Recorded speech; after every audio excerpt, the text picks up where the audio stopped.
स्वामी Keshavananda online classes में आप सभी बच्चों का स्वागत है। आज हम सामाजिक विज्ञान का अध्याय फर्स्ट स्वर्णिम भारत के बारे में बात करेंगे।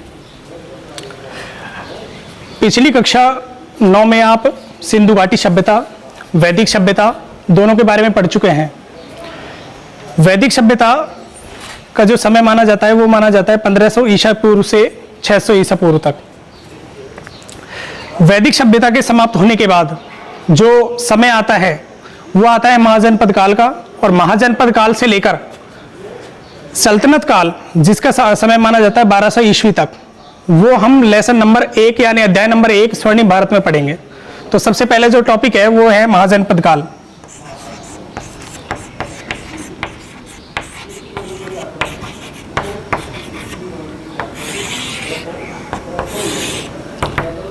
इसका जो समय माना जाता है वो माना जाता है 600 ईसा पूर्व से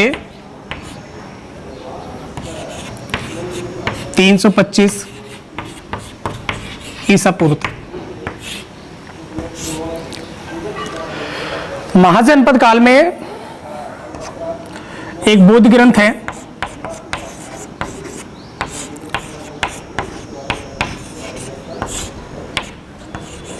अगुत्तर निकाय।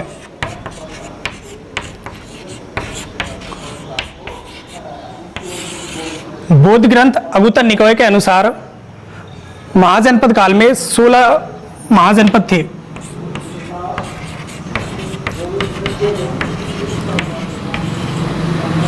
महाजनपद, ये जो 16 महाजनपद है इनमें गणतंत्र भी थे और राजतंत्र भी।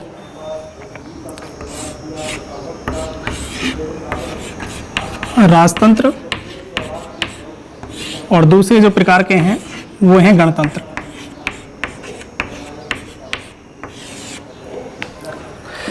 तो इन 16 महाजनपदों के बारे में हम बात करेंगे। तो जो सबसे पहला था वो था अंग, दूसरा मगध, तीसरा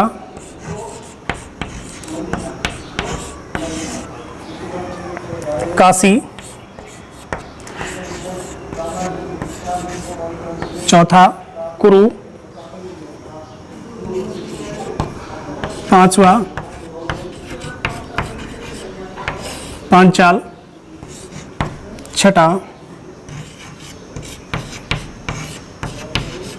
वज्जी, सातवां है मल्ल, आठवां है चेदी, नवा जो महाजनपद है वो है वत्स, 10वां महाजनपद मत्स्य, 11वां महाजनपद सूरसेन, 12वां महाजनपद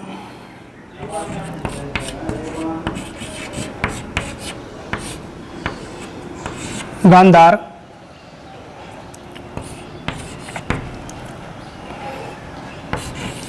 13वां महाजनपद कंबोज,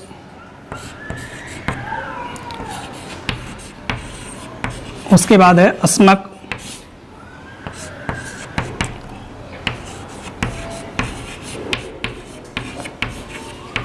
अवंती, और 16वां महाजनपद है कौशल।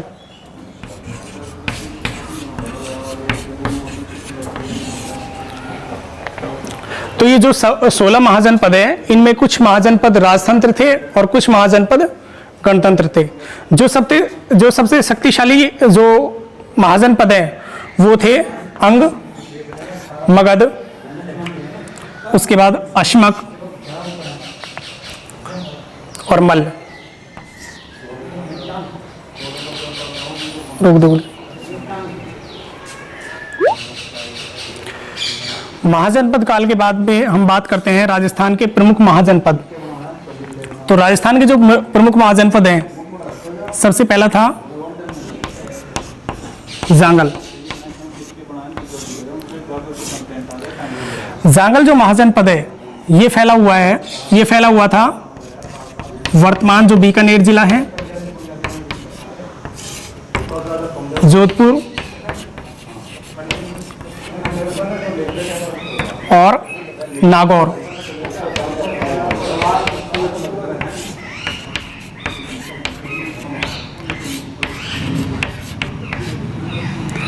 जांगल महाजनपद बीकानेर, जोधपुर और नागौर जो वर्तमान जिले हैं, इन जिलों में फैला हुआ था। इसके अलावा इस महाजनपद की जो राजधानी थी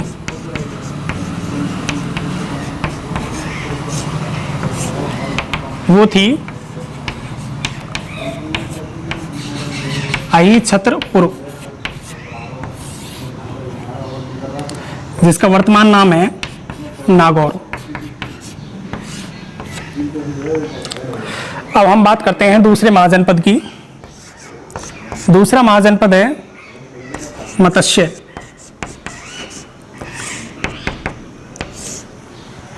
ये राजस्थान के अलवर,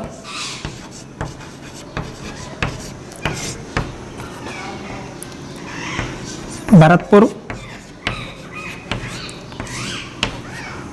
जयपुर,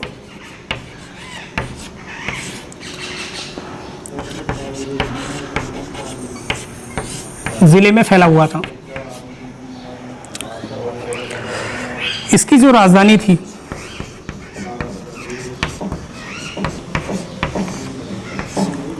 वो थी विराटनगर।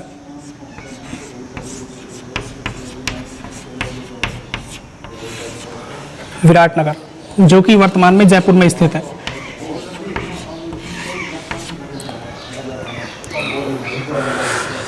ये जो मत्स्य महाजनपद है, इस महाजनपद का शुरुआत में इस पर चेदी, महाजनपद काल में जो एक स्वतंत्र राज्य था चेदी, उस राज्य ने अधिकार कर लिया और बाद में ये शामिल हो गया था। थोड़ा बंद करो गुरु जी। तीसरे हम बात करते हैं सूरसेन।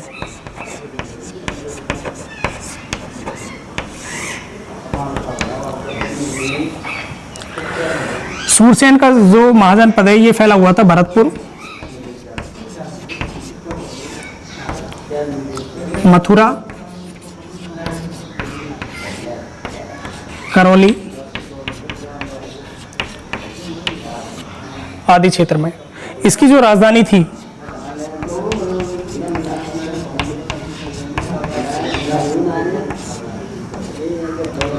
वो थी मथुरा। महाभारत काल में भगवान श्री कृष्ण का जो संबंध रहा है वो इसी महाजनपद से रहा है, सूरसेन महाजनपद से। चौथा जो महाजनपद है वो है सिवी।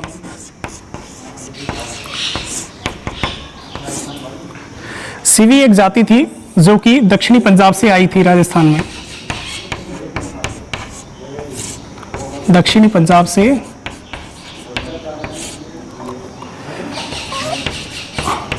आकर बसी राजस्थान में।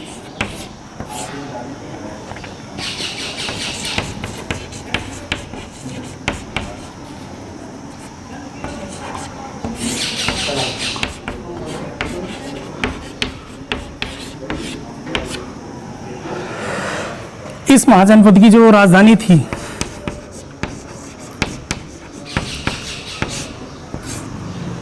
वो थी नगरी, जो कि वर्तमान में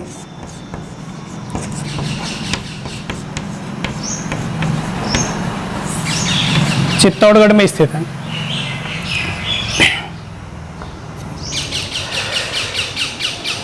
सीवी महाजनपद जो क्षेत्र था ये फैला हुआ था चित्तौड़गढ़ के आसपास, यानी दक्षिणी राजस्थान में।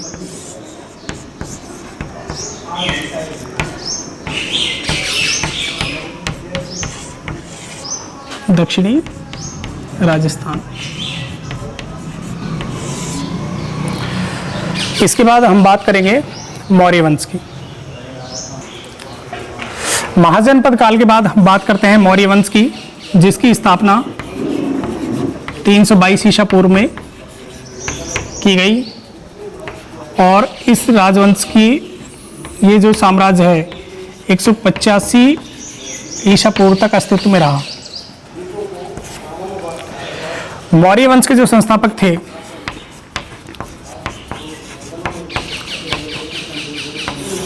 वो थे चंद्रगुप्त मौर्य।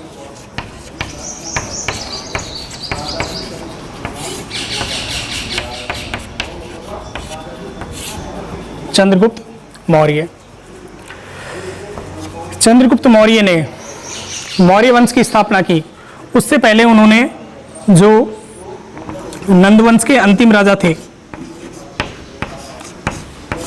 नंद वंश के जो अंतिम राजा थे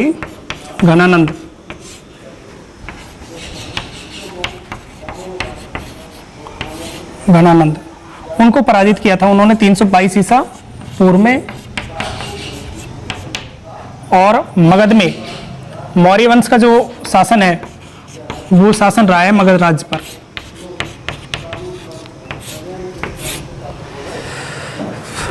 नंद वंश के राजा घनानंद को 322 ईसा पूर्व में चंद्रगुप्त मौर्य ने पराजित किया और मौर्य वंश की स्थापना की। इसके बाद इन्होंने जो अपना विस्तार है, जो अपना साम्राज्य विस्तार है, उसको बढ़ाने के लिए इन्होंने सन 305 ईसा पूर्व में एक यूनानी शासक थे,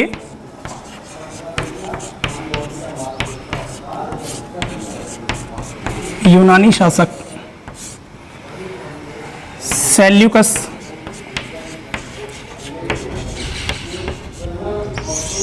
निकेटर,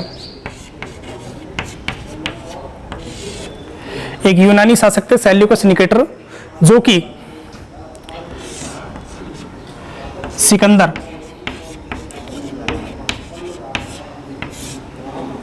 विश्व विजेता सिकंदर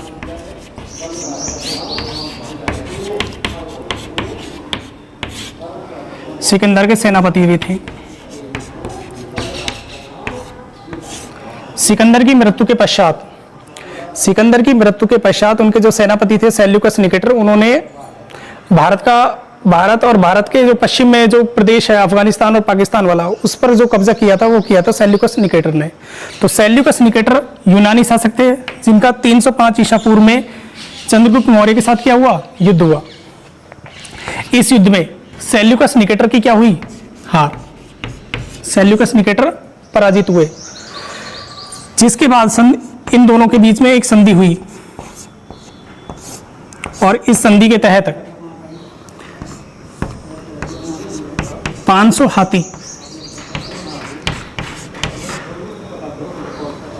हाथी सेल्यूकस को चंद्रगुप्त मौर्य के द्वारा भेंट किए गए। 305 ईसा पूर्व में सेल्यूकस निकेटर के हारने के बाद एक संधि हुई और उस संधि में चंद्रगुप्त मौर्य ने अपने 500 हाथी सेल्यूकस निकेटर को भेंट किए। और जो दूसरी शर्त यह थी कि सेल्यूकस निकेटर ने अपनी पुत्री हेलेना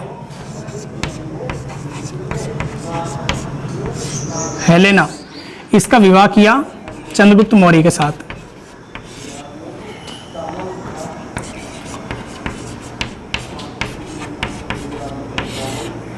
चंद्रगुप्त के साथ। तीसरी, जो अफगानिस्तान का जो प्रदेश था जिस पर सेल्यूकस निकेटर का कब्जा था, कांधार, काबुल, हेरात, वो सारा इलाका सेल्यूकस निकेटर ने चंद्रगुप्त मौर्य को सौंप दिया। अफगानिस्तान वाला प्रदेश सेल्यूकस निकेटर द्वारा चंद्रगुप्त मौर्य को सौंपने के बाद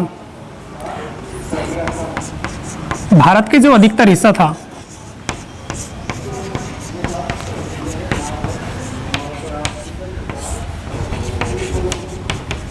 चंद्रगुप्त मौर्य के कब्जे में आ गया, जैसे काबुल, कंधार, हेरात, बलूचिस्तान,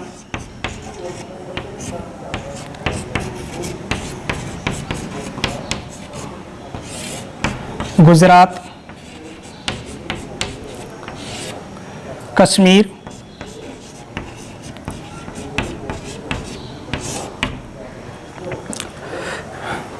बंगाल और विंध्य क्षेत्र।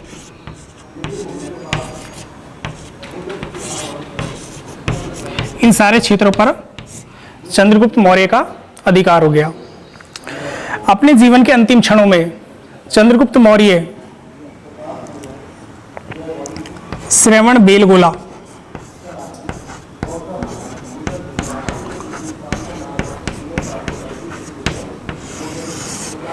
जो कि कर्नाटक में स्थित है, एक जैन तीर्थ स्थल है ये।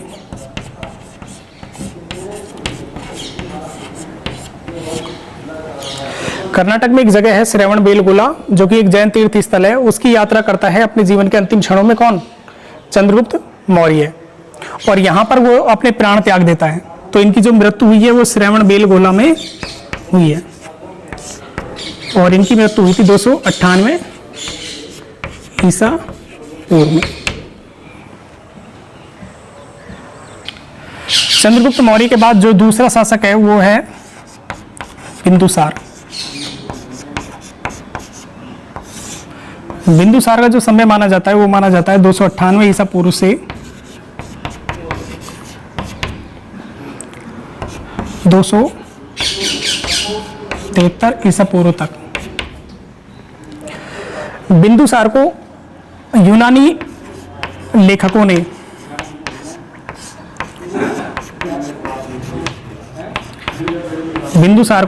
लेखकों ने एमित्रोचेट्स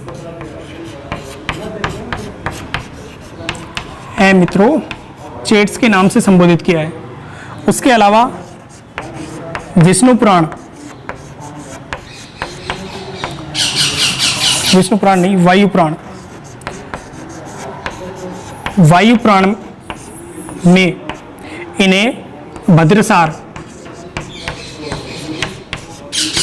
भद्रसार के नाम से संबोधित किया गया है। और जैन ग्रंथों में इन्हें सिंहसेन के नाम से संबोधित किया गया है। तो बिंदुसार को यूनानी लेखकों ने एमित्रोचेट्स, वायु पुराण में इनका नाम भद्रसार मिलता है और जैन धर्म के जो ग्रंथ हैं उनमें इनका नाम सिंहसेन मिलता है। बिंदुसार के समय काल में 2 विद्रोह हुए थे तक्षशिला में।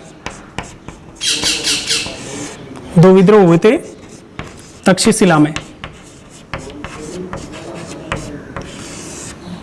तक्षशिला है अफगानिस्तान में।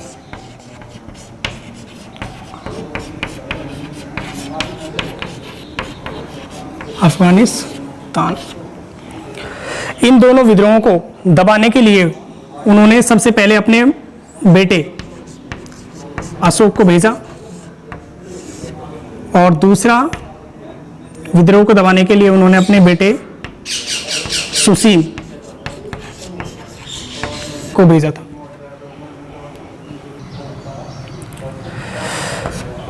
बिंदुसार के शासनकाल में 2 राजदूत आते हैं, 2 विदेशी राजदूत। सबसे पहले जो विदेशी राजदूत भेजा गया था वो भेजा गया था सीरिया के शासक, सीरिया या यूनानी जो शासक था एंटियोकस प्रथम।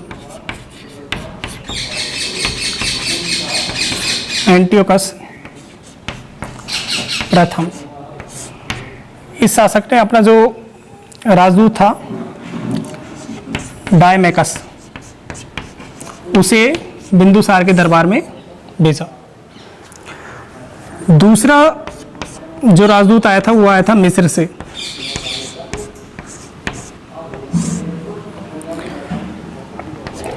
वहां के जो शासक थे फिलाडेल्फस।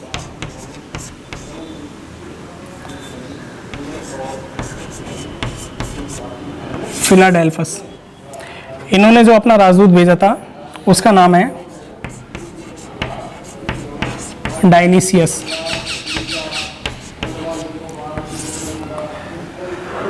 तो बिंदुसार के दरबार में 2 राजदूत आए विदेशी। पहला आया था सीरिया या यूनान के जो शासक थे एंटियोकस प्रथम, उन्होंने जो अपना राजदूत भेजा था वो डाइमेकस। और दूसरा जो राजदूत आया था वो आया था मिस्र से। मिस्र के शासक उस समय थे फिलाडेल्फस, उन्होंने जो अपना राजदूत भेजा था वो था डायनीसियस।